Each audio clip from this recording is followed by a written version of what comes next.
everybody, welcome back. Leyla here, and it's time for Tuesdays with Leyla. I'm so glad you all could join me today, this Tuesday, for my weekly show. Those of you that are new to me, I am Leyla, and on Tuesdays I send up a video chronicling my weight loss journey. Also, I'm a member of Team 383, which is a wonderful group of people who are all striving for the same thing. It was co-founded by Mr. Brian Fleming. I'll put his link down below so you can go to his YouTube page.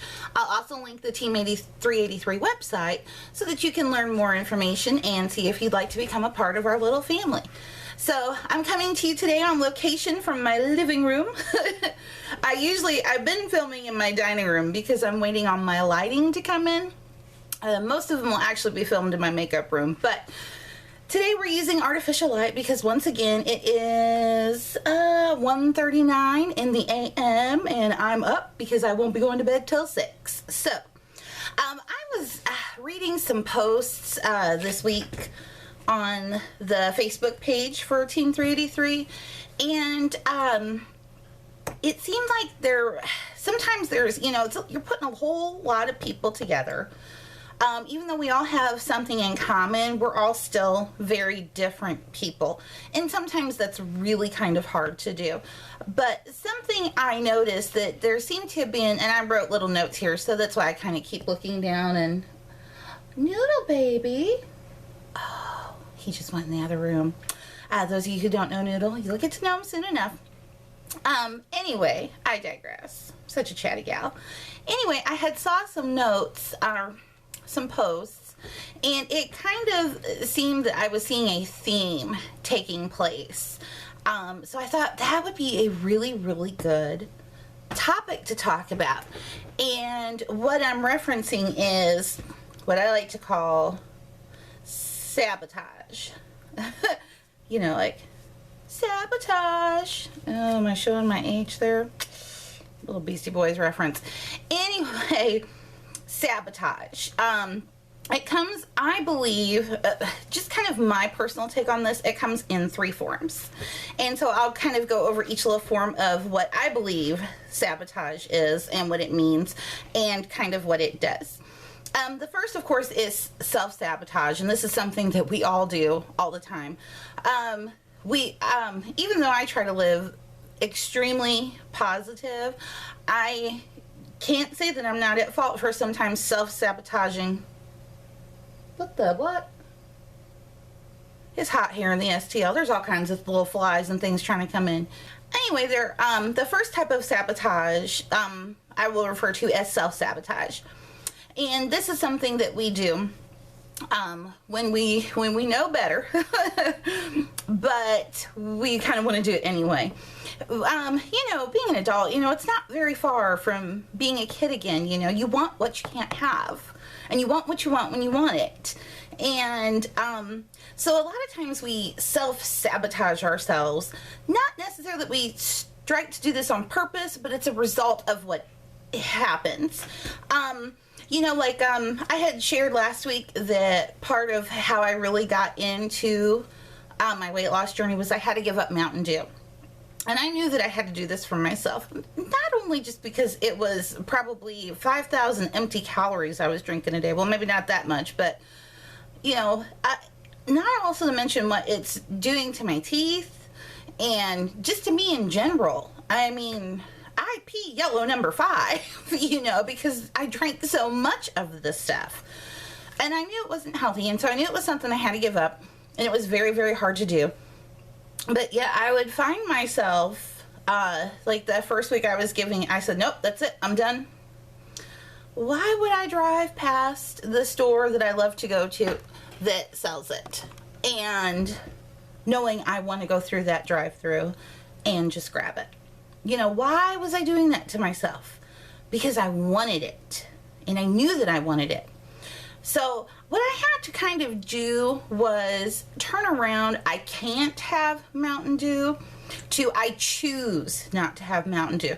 So I had to really discipline myself on this and make a very conscious effort and a goal to tell myself, we don't want Mountain Dew. We want to lose weight. We want to get healthy. We know what we have to do it. And I do refer to myself in the third person quite often, so it's okay. And so I had to tell myself, you're not giving it up, you're putting it down. And that's a big difference in the way that you kind of communicate that to yourself, is that it's not that I can't have it, it's I don't want it. And so when you take that power away from that item, when you decide to own up and overcome it by giving yourself the power back, by saying, I am making a conscious choice here. Because sometimes, you'll put yourself in those self-sabotage moments. But I think if in the beginning, that you make a conscious effort to tell yourself that you don't want it, and sometimes it takes a little work to convince yourself of this. I'm not saying it's easy, but when you tell yourself you don't want it rather than you can't have it, you take the power away from that which you can't have or what you don't want, and you give the power back to yourself. And so I think that's one of the best ways to overcome self-sabotage. Now, sometimes there's outside sabotage. That can be someone, it can be something, it can, if you can be watching TV at home and a commercial comes on for Krispy Kreme. I don't think I've ever seen a Krispy Kreme commercial, but I'm just going to use that as an example. So a commercial comes on for Krispy Kreme, and maybe your weakness is Krispy Kremes. Not a donut girl myself. Screensaver. Not a donut girl myself, so Krispy Kreme doesn't do anything for me. But I could understand why, for me, it's like a Mountain Dew commercial. Even though I do see them all the time, and it doesn't trigger a mindful response. It triggers almost kind of a automatic, autonomous response in my body. It's like I'll see that Mountain Dew commercial, be like, how far away is Friday? And in 10 minutes I've forgotten about, even seeing the commercial, so it's not a big deal. But sometimes outside sabotage can happen. Sometimes it's people that you love and people you're closest to. And this just a little side note here, I'm not just talking about food. I'm talking about everything in life in general. Everything can be an addiction if it's abused. Whether it be alcohol, drugs, food, power, greed, shopping, anything can become an addiction if you abuse it. And I've abused a couple of things, in my lifetime. Mountain Dew, shopping, not so much food, but Mountain Dew and shopping. So those are problems I've had. But sometimes that, like I said, that outside sabotage comes from the people that you love the most.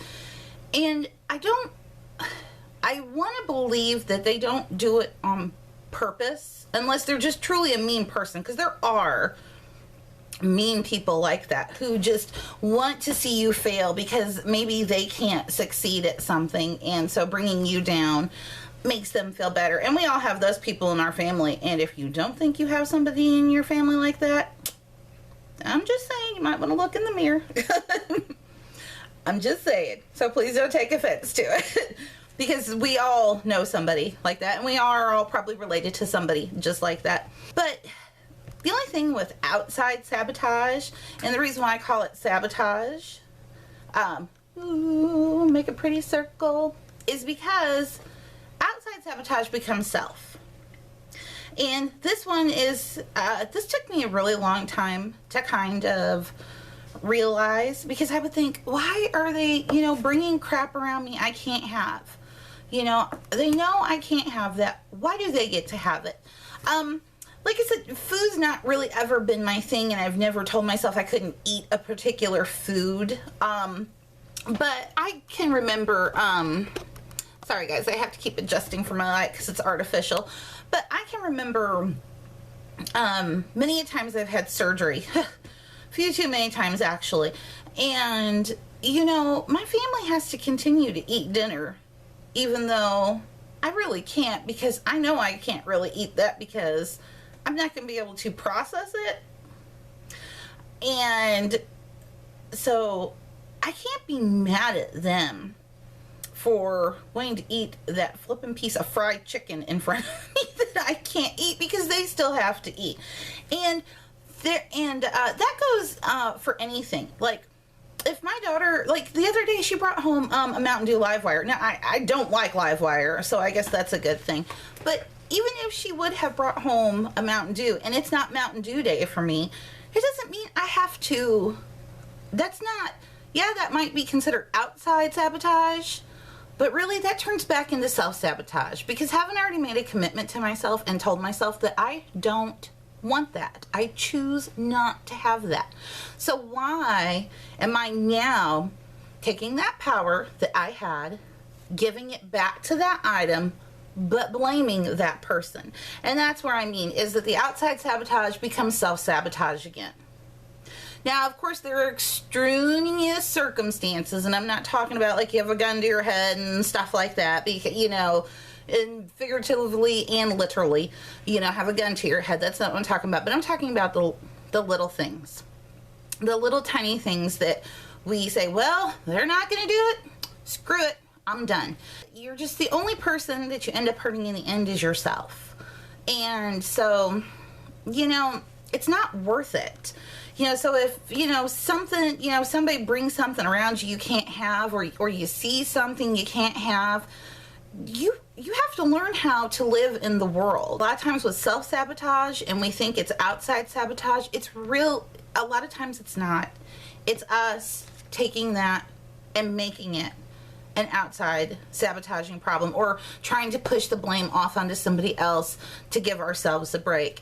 And that's just never a healthy thing to do. It's always best to just, I know, and I keep saying it's hard because I know how hard it is, because I do this every day and I struggle every day to be the positive person that I have become. And I've not always been like this. Not by a long shot. Honestly, this is like past 8 years of my life that I turned into this, and I'm 41. So for, you know, 3 decades, I was not this person, okay? So, you know, it's so hard, but once you learn how to do it, you'll just be such a happier person, and you'll be so much happier with yourself, and it'll be so much easier to live with yourself, because that's the hardest person there is in the face of this earth to live with, is you.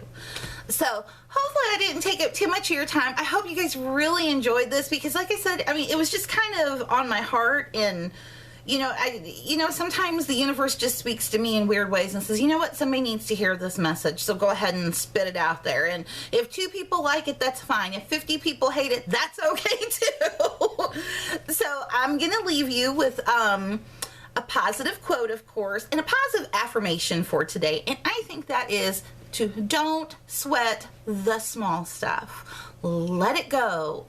Let it go. Let it go. Okay, that's probably going to get cut because I don't sing. Maybe we'll put it in a blooper reel. I don't know.